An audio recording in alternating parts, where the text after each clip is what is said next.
Bonjour, dans cette vidéo, la correction de l'exercice 78 et l'exercice 63. Vous voyez que c'est des maths et physique, donc ça peut servir pour l'épreuve de spécialité au baccalauréat. Alors, c'est toujours un petit peu pareil, on va avoir une équation différentielle, il faut trouver la fonction, et là c'est pareil, il faut trouver la fonction. Alors, c'est exactement comme eux. En fait, l'exercice 76-77 qu'on a déjà corrigé en classe. Alors, je reviens donc ici. On souhaite étudier la résistance à la compression d'un béton en fonction de sa durée de séchage. Oh, c'est pas facile. Exprimée en joule. Cette résistance est exprimée en mégapascal.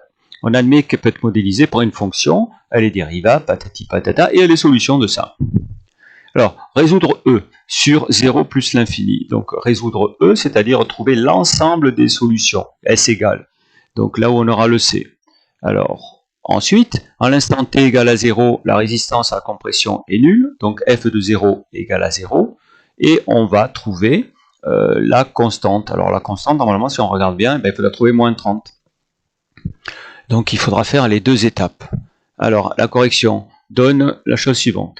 On a cette équation différentielle, on fait passer celui-là de l'autre côté pour qu'elle soit de la forme y égale, y j'ai oublié prime ici, tiens, y prime égale ay plus b, où a égale moins 0,15 et b égale 4,5. L'ensemble des solutions f de c de x égale c e ax moins b sur a, ça c'est la formule du cours.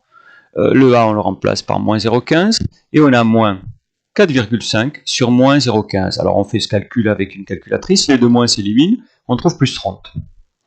Alors c'est assez bon signe parce que si on regarde l'énoncé, on a tout ça qui est déjà trouvé avec un C.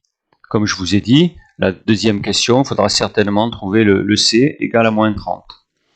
Donc comment on fait? On écrit f de 0 égale à 0, on remplace x par 0 ici. Alors, vous avez vu que moi j'ai laissé x résoudre l'équation, on peut mettre un x ou on peut mettre un t. Par contre, ensuite, pour répondre à la question, c'est en fonction du temps, je crois. Non, en fonction de quoi, je ne sais pas.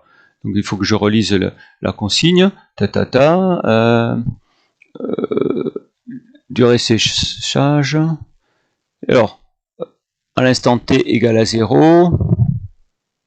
Modéliser, on ne le dit pas, tiens. Je crois pas qu'on le dit, en fonction exprimée en jours, voilà. T c'est des jours en fait, voilà, si on devait calculer après. Donc ici, je remplace, ça c'est E de 0, E de 0 ça vaut 1, donc ça c'est C, C égale le 30, je fais passer de côté, C égale à moins 30, et on a bien répondu donc à ce qu'il fallait faire. Alors l'exercice 63, ici, donc là c'est un circuit, on a un générateur G, de force électromotrice grand E, une bobine d'inductance L et une résistance grand R. On vous dit que l'intensité du courant vérifie une équation différentielle L, DIT sur DT. En fait c'est quoi ça? Ça c'est I'. Dès que vous avez DX sur D, DF sur DT, DY sur DT, DI sur DT, c'est le prime. C'est la notation physicienne. Plus R, I, T égale E. Alors en fait, nous, quand on écrit une équation différentielle, par exemple ici, là, alors elle est où cette équation différentielle? Là, il faudrait mettre, pour être vraiment rigoureux, Y' entre parenthèses T, plus 0,15 Y de T, parce que Y c'est une fonction. Là, ils ont mis la notation complète.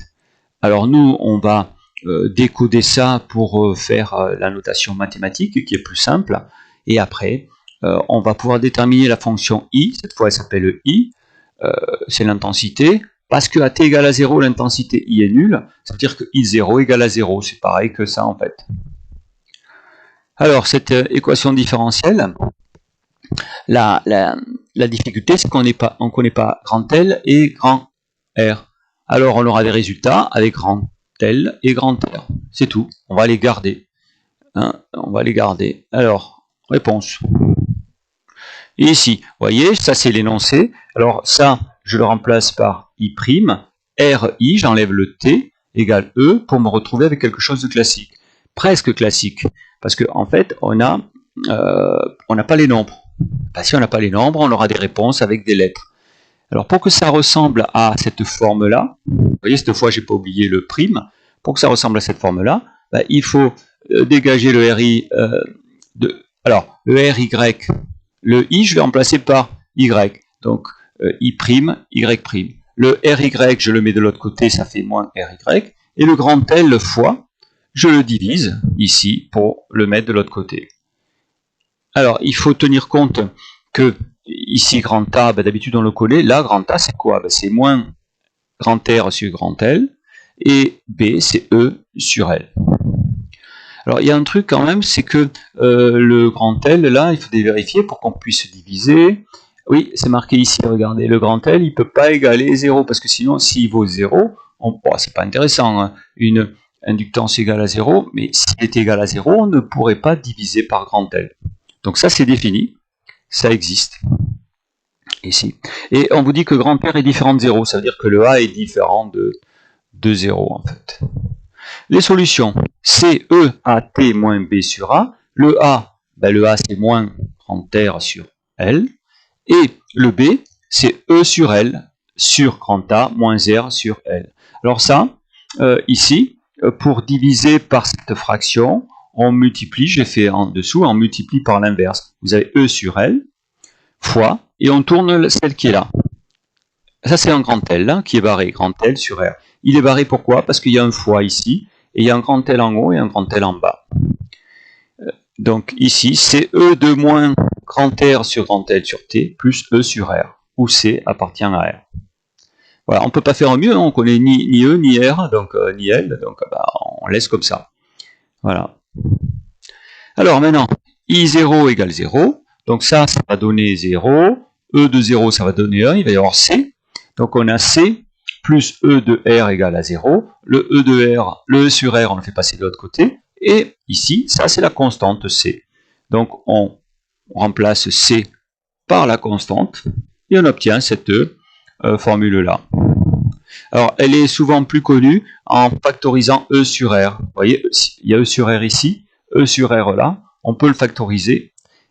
Là il reste 1, et là il reste moins E de moins R sur L T. Je l'ai mis dans l'autre sens. Bon, ça c'est facultatif. Si vous répondez ça, c'est suffisant pour la question. Voilà, et on ne peut pas faire mieux. On a défini la fonction, mais pour calculer, il faudrait qu'on nous donne E, R et L pour qu'on puisse, comme ici par exemple, on ait quelque chose vraiment d'exploitable, c'est-à-dire on pourrait calculer. Voilà, ça termine ces deux exercices-là que normalement, surtout le 78, hein, vous auriez dû normalement faire sans problème.